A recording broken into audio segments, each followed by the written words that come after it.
Coffee is so yummy. Anyway, hey guys, it's Mr. J, another episode of Fanboy JunKtion coming at you. I'm going to do my best to keep this under 10 minutes. Again, as you can see, no opening thing. I'm being a little lazy today. Promise next episode, if DeMarcus isn't co-hosting, that I will get more in there. But also, since I'm being lazy, that means I'm going to be trying to keep this as quickly or as short and as quick as possible. So, first thing, Agents of S.H.I.E.L.D. TV show. Now, of course, with a lot of twists and turns, the shows actually seems to be really good. Some of the actors actually, wow, they have talent, they can act. But is it too little, too late? The ratings keep declining, and I have to say it's probably too late. If they happen to get a second season, maybe it'll be strong, but I don't think it'll make it past the second season unless there's just some crazy amount of word of mouth. But yeah, a lot of problems with that show. I've talked about it a couple times. People keep asking me about it. You know, the Sif episode was really good. Should have been episode number 5.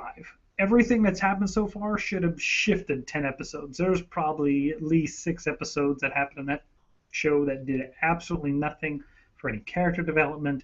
They weren't good. It was blah. So, you know, it's kind of funny that linking it to the #1 movie in America didn't even save the show. That's got to say something as far as how bad it is. So, sorry, Agent of S.H.I.E.L.D. I hate to see you go, but at the same time, it's your own damn fault. Speaking of #1 movie, Captain America for 3 weeks has been the #1 movie in America.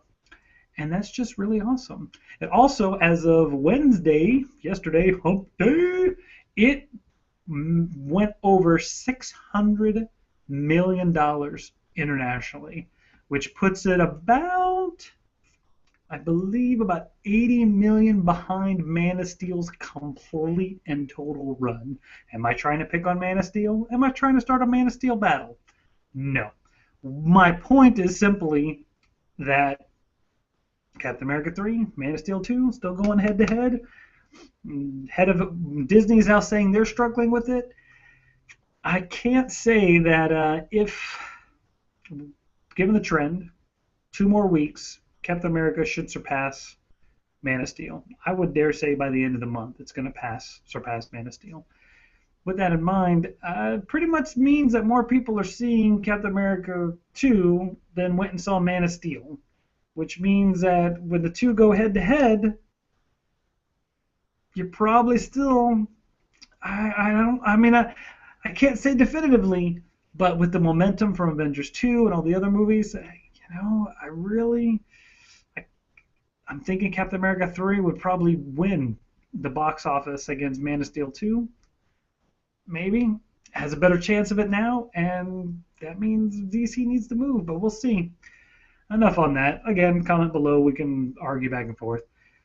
The big thing, well, let's go back to Captain America 2 for a second. My top 10. Top 10 movies of comic books. Top 10 comic book movies. Maybe I should edit these things. Captain America 2 hadn't come out, so it was on the list. I'll have to say it's going to be right up there with Avengers. Avengers and Captain America 2 are going to vie back and forth for the 3rd spot. Kind of pushing everything down. But Captain America 2 was great, so I just wanted to put that out there. Speaking of top 10 comic movies, I've got a lot of you guys asking me about Watchmen. Watchmen, when I talk about the comic books you should read, Watchmen comes up. Movies, Watchmen comes up. So we're going to talk about Watchmen. As a graphic novel, Watchmen is one of the top graphic novels of all time. If you are a comic book fan, you have to read Watchmen. It is a satire on the whole superhero genre.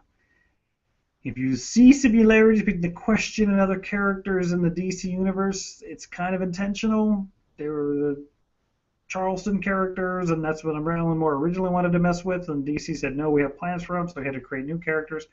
Anyway, it is an amazing book. But you can't just read it once. The first time I read it, admittedly, I didn't like it. I thought it was really long. I thought it was really drawn out. It wasn't until I read it, I think, the 3rd time? I kept making myself read it because a friend of mine was like, you got to read it. Thanks, FedEx. But I read it the second time and I was kind of okay because I just thought it was really long and drawn out. But the third time I read it, I got it. And I'll give you a hint if you haven't read it.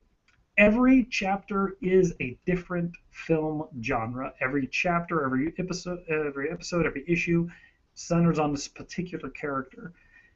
Reading it like that kind of prepares you more for how drastic each episode is different. Um, so, and of course, everybody knows if you haven't read it, the twist at the end. If you see the movie, it's a different ending from the movie, but it's still the same kind of thing. But as with any comic book you try to translate to film, it's very, very difficult. I've tried to make a fan film of Power Man and Iron Fist, and just trying to logistically figure out that was difficult. I can't even imagine trying to do something as popular as The Watchmen. So the movie, I can't say the movie failed. I don't feel like the movie failed. I thought it was a really good movie. Not my top 10 comic book movies of all time, but it was a really good movie. The problem I had was in some of the casting. And, Osmondius, dude's a pretty good actor, but he just was not a good enough actor to pull off that role.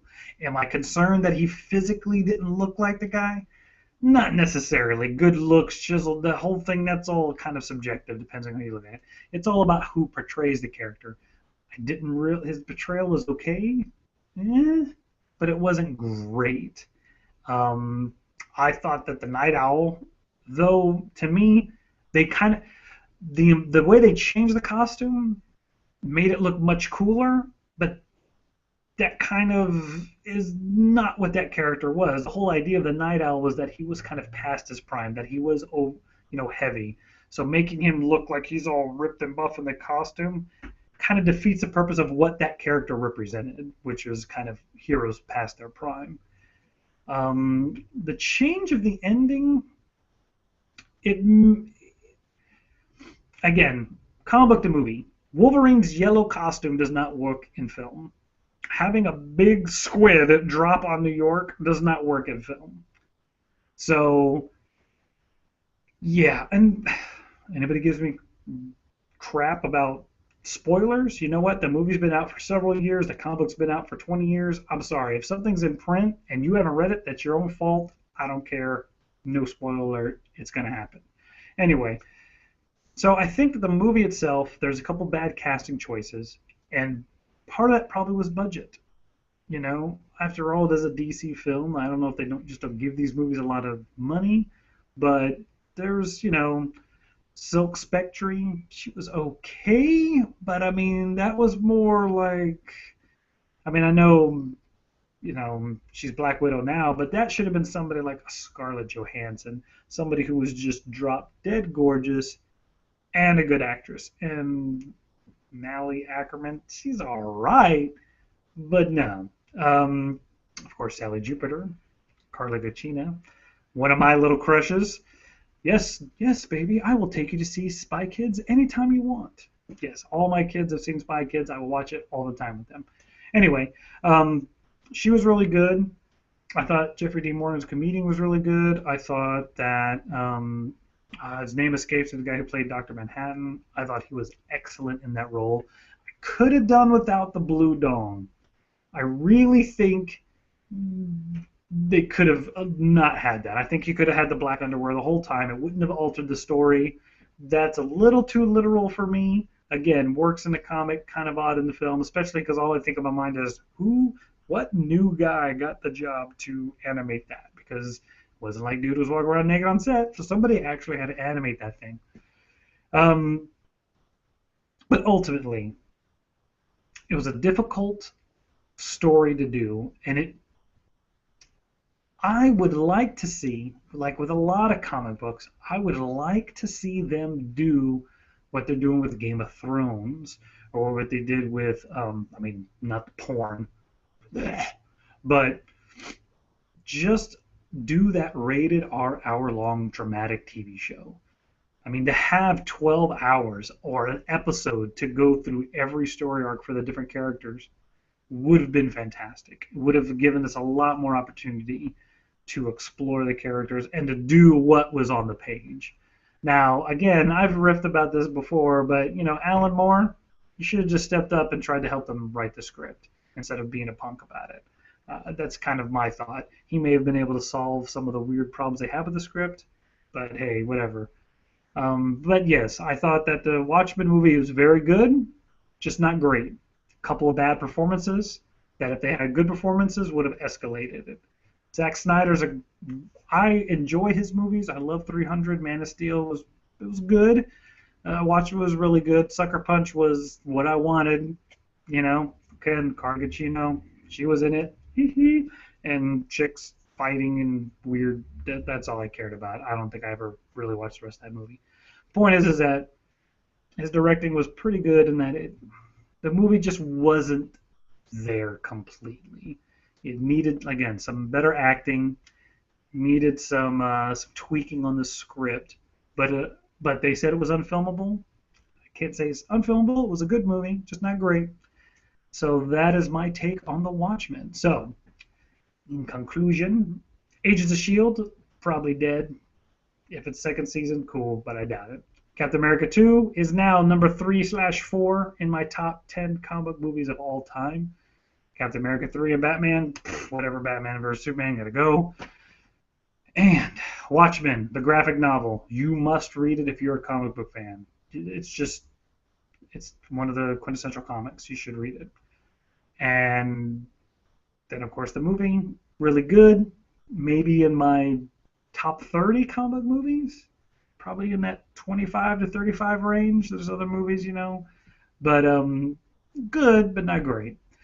Anyway, I think that's it for now. Comment below, email me, hit me on Facebook, message me, whatever. Mr. J signing off, trying to keep it short. And next time, we'll talk about whatever.